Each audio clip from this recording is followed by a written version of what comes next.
How do you lose £748 million? Think Gucci, think Hermes, think Louis. All throughout this time, they've been able to stand the test of time and weather the storm during a recession. However, this is massively changing.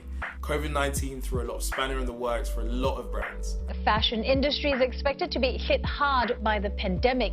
Sales are predicted to drop by as much as a third. And one of the casualties of that is Match's fashion.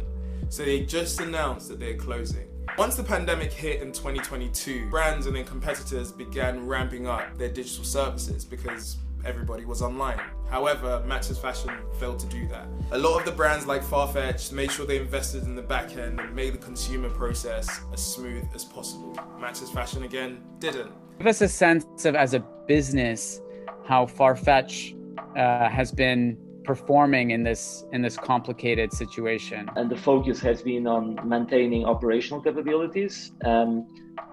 Thanks to our distributed logistics model, where we don't have a centralized warehouse or 2 or 3 or 5. We have thousands of inventory points in 50 different countries. And that has allowed us to maintain fantastic customer service. They also went through a period where a lot of their CEOs were changing over. They had 4 CEOs in the space of 4 years, so a CEO for each year.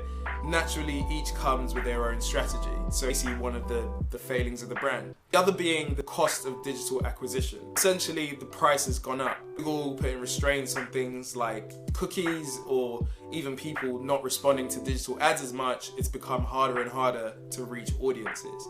Therefore, that cost of acquiring a single customer has massively gone up. But Match's fashion is not the only e-commerce luxury boutique retailer facing this similar consequences.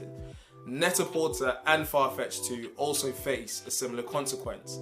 Net-a-Porter, for example, are looking for a buyer because of their finances. The other one being Farfetch, who just narrowly escaped bankruptcy when they were able to find a buyer. However, Gucci has stopped selling on their website, which means it loses its value to any investor and to any customer looking to obviously go for a retail boutique. And the fear is that more retailers like Gucci might join on the exodus and leave Farfetch as well. Despite all of this, there are opportunities for luxury brands still in the space, but I think it just comes down to being able to innovate. And I think we see that example with Selfridges, for example, where they've just opened the joke shop within their store.